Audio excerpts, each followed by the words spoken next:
ভুল বোঝাবুঝি থেকে গাজায় 15 চিকিৎসককে গুলি করে হত্যা, তদন্ত প্রতিবেদন প্রকাশ ইসরায়েলের। গাজায় একদিনে 57 জনের মৃত্যু, সেনাদের আরও নৃশংস হওয়ার নির্দেশ নেতানিয়াহুর। যুদ্ধ বন্ধের দাবি জানিয়ে পিটিশনে প্রায় 1.5 লাখ ইসরায়েলি স্বাক্ষর। ফিলিস্তিনিদের প্রতি সংহতি জানিয়ে 26 এপ্রিল দেশজুড়ে ধর্মঘটের ডাক জামাতে ইসলামীর, ইসরায়েলি পণ্য বয়কটের আহ্বান। 30 দিনের পরিবর্তে মাত্র 30 ঘন্টায় যুদ্ধবিরতি পেলেন জেলেনস্কি। মার্কিন প্রেসিডেন্টকে খুশি রাখতেই পুতিনের সাময়িক নমনীয়তা, বলছেন বিশ্লেষকরা।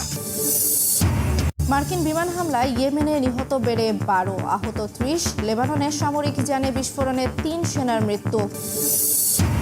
ট্রাম্প বিরোধী বিক্ষোভে আবারও উত্তাল যুক্তরাষ্ট্র, দেশজুড়ে অন্তত 400 জায়গায় কর্মসূচি, প্রেসিডেন্টকে হিটলার ও স্টালিনের সাথে তুলনা। গাজায় বর্বরতা আগ্রাসন চালিয়েই যাচ্ছে ইসরায়েলি বাহিনী। নৃশংস হামলায় আরও 57 ফিলিস্তিনি নিহত হয়েছে। আশ্রয় ক্যাম্পগুলো লক্ষ্য করে চলছে নির্বিচারে বোমাবর্ষণ।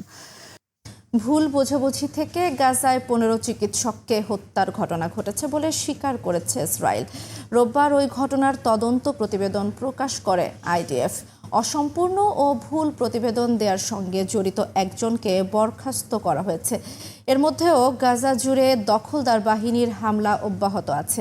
একদিনে নিহত হয়েছেন অন্তত 32 ফিলিস্তিনি। গাজায় যুদ্ধ চালিয়ে যাওয়ার ঘোষণা নেতানিয়াহুর। গাজায় যুদ্ধ চালিয়ে যাওয়ার অঙ্গীকার করেছেন ইসরায়েলি প্রধানমন্ত্রী বেনিয়ামিন নেতানিয়াহু।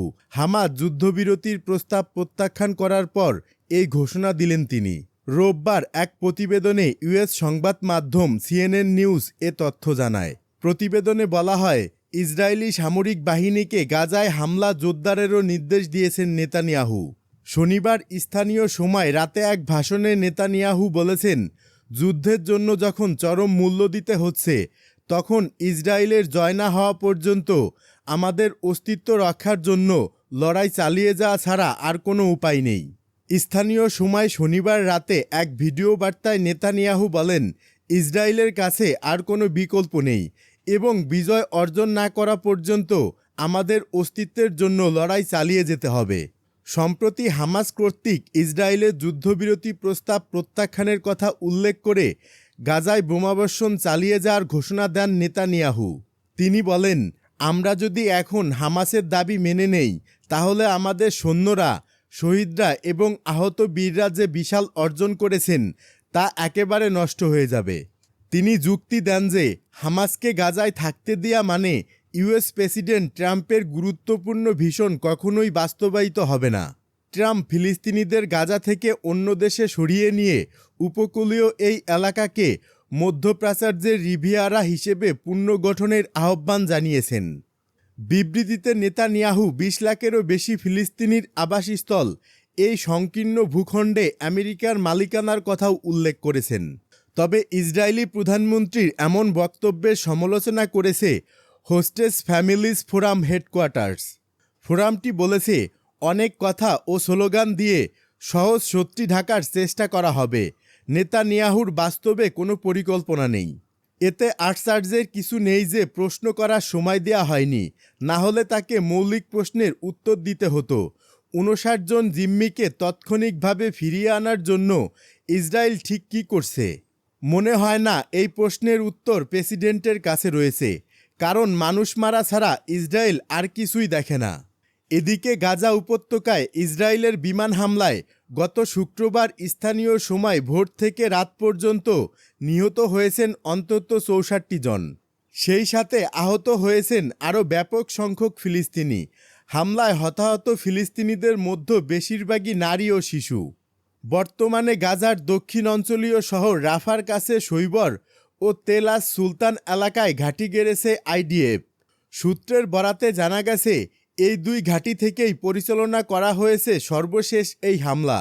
জাতিসংঘের শরণার্থী বিষয়ক সংস্থা ইউএনআরডব্লিউ এর তথ্য অনুযায়ী গত এক মাসে নতুন করে বাস্তুচ্যুত হয়েছে 4,20,000 ফিলিস্তিনি।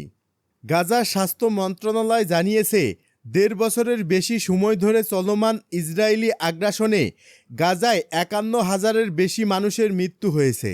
গাজার সরকারি মিডিয়া অফিস বলছে, ইসরায়েলি এই সংখ্যা 61,700, তবে প্রকৃত সংখ্যা আরও বেশি হতে পারে, কারণ ধ্বংসস্তূপের নিচে চাপা পড়ে আছে আরও অনেকে।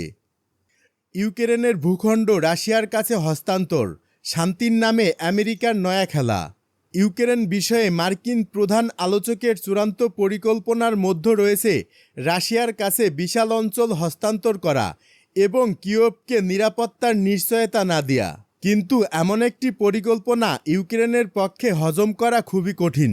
প্যারিস শীর্ষ সম্মেলনে মার্কিন এবং ইউরোপীয় কর্মকর্তারা একত্রিত হয়ে এমন একটি তথাকথিত শান্তি পরিকল্পনা উপস্থাপন করেছেন যা দৃশ্যত যুদ্ধ বন্ধ করার লক্ষ্যে প্রণয় করা হলেও বাস্তবে এটি ইউক্রেনকে বিভক্ত করার জন্য একটি নতুন মডেল। এই পরিকল্পনার অধীনে বর্তমানে রাশিয়ার নিয়ন্ত্রণাধীন সমস্ত এলাকাকে রাশিয়ার অংশ হিসেবে স্বীকৃতি দেওয়া হবে এবং সেগুলোকে মস্কোর কাছে হস্তান্তর করা হবে। এর পাশাপাশি রাশিয়ার বিরুদ্ধে পশ্চিমা নিষেধাজ্ঞাগুলো শিথিল করা হবে। আর সবচেয়ে গুরুত্বপূর্ণ বিষয় হলো ইউক্রেনকে ন্যাটো সদস্য করার প্রক্রিয়া বাতিল করা হবে। বার্তা সংস্থা ইরনার বরাত দিয়ে প্যারিস টুডে বলেছে, ওয়াশিংটন পোস্টে লিখেছে, মার্কিন পরিকল্পনা মেনে নেওয়াটা ইউক্রেনের প্রেসিডেন্ট জেলেনস্কির পক্ষে মেনে নেওয়া অন্তত কঠিন হবে, কারণ এতে সম্ভবত মার্কিন যুক্তরাষ্ট্রের পক্ষ থেকে সাহায্য এবং নিরাপত্তার নিশ্চয়তা অন্তর্ভুক্ত থাকবে না। এ কারণে ভবিষ্যতে ইউক্রেনকে কেবল ইউরোপীয় ইউনিয়নের সাহায্যের জন্য অপেক্ষা করতে হবে। এই পরিকল্পনার অধীনে বর্তমানে রাশিয়ার নিয়ন্ত্রণাধীন সমস্ত এলাকাকে রাশিয়ার অংশ হিসেবে স্বীকৃতি দেওয়া হবে এবং সেগুলোকে মস্কোর কাছে হস্তান্তর করা হবে। এর পাশাপাশি রাশিয়ার বিরুদ্ধে পশ্চিমা নিষেধাজ্ঞাগুলো শিথিল করা হবে। আর সবচেয়ে গুরুত্বপূর্ণ বিষয় হলো ইউক্রেনকে ন্যাটো সদস্য করার প্রক্রিয়া বাতিল করা হবে। এই পরিকল্পনাটি নিয়ে এখনও ইউক্রেনের সরকারের কাছে আলোচনাই করা হয়নি। এর মানে হলো ইউক্রেনের ভাগ্য ইউক্রেনের সম্মতি ছাড়াই নির্ধারিত হতে চলেছে।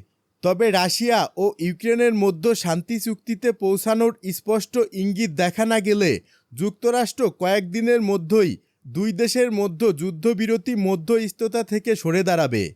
শুক্রবার ফ্রান্সের প্যারিসে যুক্তরাষ্ট্রের পররাষ্ট্রমন্ত্রী মার্কো রুবিও এ ঘোষণা দিয়েছেন। এর আগে সেখানে ইউরোপীয় ও ইউক্রেনীয় কর্মকর্তাদের সঙ্গে বৈঠক করেন তিনি। ইয়েমেনে মার্কিন বাহিনীর ফের মুহুর্মুহুর হামলা, নিহত 12। ইয়েমেনের রাজধানী সানায় ফের ব্যাপক বিমান হামলা চালিয়েছে মার্কিন বাহিনী। সোমবার সকালে ইরান সমর্থিত বিদ্রোহী গোষ্ঠী হুতির স্বাস্থ্য মন্ত্রণালয় জানিয়েছে হামলায় অন্তত 12 জন নিহত হয়েছে।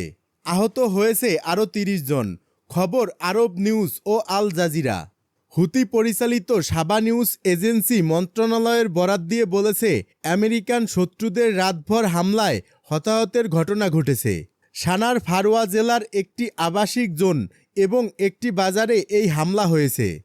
এছাড়া মারিব প্রদেশ, পশ্চিমে হুদেয়দা এবং উত্তরে হুতিদের ঘাঁটি সাদায়েদেও হামলা হয়েছে বলে প্রতিবেদনে বলা হয়েছে।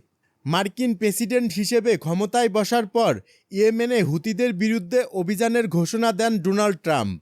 এরপর থেকে গত মাস থেকে ইয়েমেনে একের পর এক হামলা চালিয়ে যাচ্ছে মার্কিন বাহিনী। এর আগে গত বৃহস্পতিবার ইয়েমেনের রাশা ইসা জ্বালানি বন্দরে ব্যাপক হামলা চালায় যুক্তরাষ্ট্র। এতে নিহত হয় 80 জন, আহত হয়েছে 150 জনের বেশি।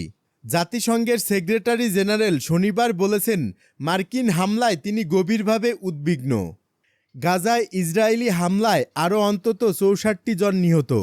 শুক্রবার ভোর থেকে গাজায় ইসরায়েলি হামলায় অন্তত 64 জন নিহত হয়েছেন এবং হতাহতের সংখ্যা ক্রমেই বাড়ছে। জাতিসংঘের বিশ্ব খাদ্য কর্মসূচি জরুরি সতর্কতা দিয়ে বলেছে, গাজায় এখনই খাবার প্রয়োজন, কারণ লক্ষাধিক মানুষ অনাহারের ঝুঁকিতে রয়েছে। গাজার সংবাদদাতা জানিয়েছে, মানুষজন মানসিকভাবে ভেঙে পড়েছে। একদিকে ইসরায়েলি বোমাবর্ষণ, অন্যদিকে ইসরায়েলি অবরোধের কারণে সাহায্য পৌঁছাতে না পারায় তারা তাদের সন্তানদের খাবার দিতে পারছে না। গাজার স্বাস্থ্য মন্ত্রণালয় জানিয়েছে, গত 18 মাস ধরে চলা ইসরায়েলের যুদ্ধ শুরু হওয়ার পর থেকে এখন পর্যন্ত কমপক্ষে 51,065 ফিলিস্তিনি নিহত হয়েছেন এবং আহত হয়েছেন 1,16,505 জন।